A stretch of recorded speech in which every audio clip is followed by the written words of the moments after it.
I'm going to share with you ways that you can start becoming your own person and stop leaning on other people. So let's get into it.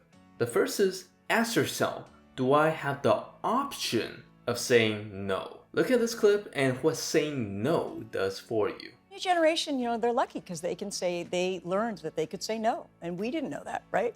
We didn't have the kind of freedom, and there's double edge to that. So notice that I emphasize on the option of saying no. Because I am not saying go ahead and say no to anything anyone has to offer you, because that would be just unwise. Because everyone could use a free sandwich. But if you feel like you're in a position where you feel like there is only one choice and you have to make that choice, then there's a really good chance that you're leaning on something. Let's say you say something in a group, but you don't actually feel good about yourself until everyone starts nodding and agreeing with you. That means you actually don't believe that you have the option to say no to people. So to kind of rephrase it in this example, do you feel like you have the option to say no and still feel good about yourself in this group? If you can't say yes, then you're leaning and depending on other people. But don't just limit this to people. You can do this for literally anything. Do I have to rely on others to get up on time,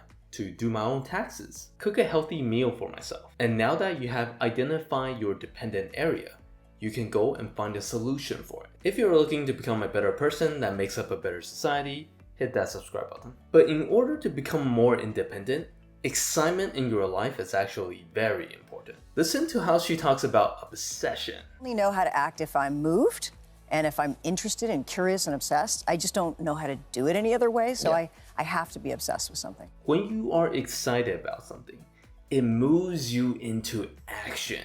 And if you want to stop relying on other people, you have to know how to push yourself into action. For every habit or responsibility that you have, try to have something that you can look forward to in the end. So, does it feel good to learn how to manipulate yourself? If you're working out, you can use a nice hot shower or seeing yourself slim down as a motivator in the end. Bottom line, no excitement, no movement. But one other thing is that we might have actually built in like a habit of silencing our motivations because of the people that's around us. Because let's say you want to eat healthy, but your brother mocks it. So now you think it's dumb and you don't want to do it. That's us ignoring what drives us and relying on other people to make that decision for us. So you really have to learn how to unsilence these type of motivations. I also talk about how willpower is very important in a different video. This next tip will also hopefully change how you see people in general. Hopefully for the better. Listen to how she talks about on how you can only do so much. We're all gonna die anyway. Yeah. So there's some of that. I think just the kind of meditative calmness that comes with being older and knowing that there's only so many things you can change. I actually kind of disagree with her on part of this because she gets this peace from like knowing that you can only do so much. But when you tell this to yourself, you stop trying, like our president. But unfortunately, this is how a lot of people think. A lot of people, they stop learning at 20 or 30, and then they repeat the same life for the next 50 years. What this means for you is that people know less than you think, and some people only do things out of tradition. If you go and learn something for yourself, like finance, health, fitness, there's a chance that you might actually find something that's new or better than just copying and imitating others. Independent people sees other people as references and not the solution to replacing their life. The last is you get the most when you do it yourself. See this clip where she already has the foundation.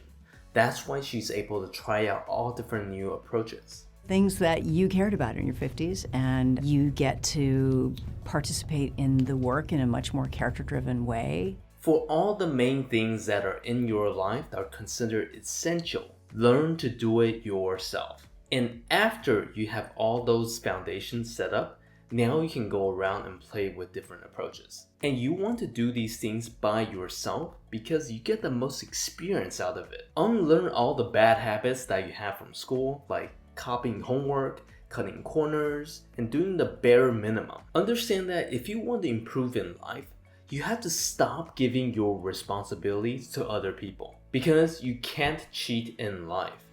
If you did not learn time management, it shows. If you're not confident, it shows.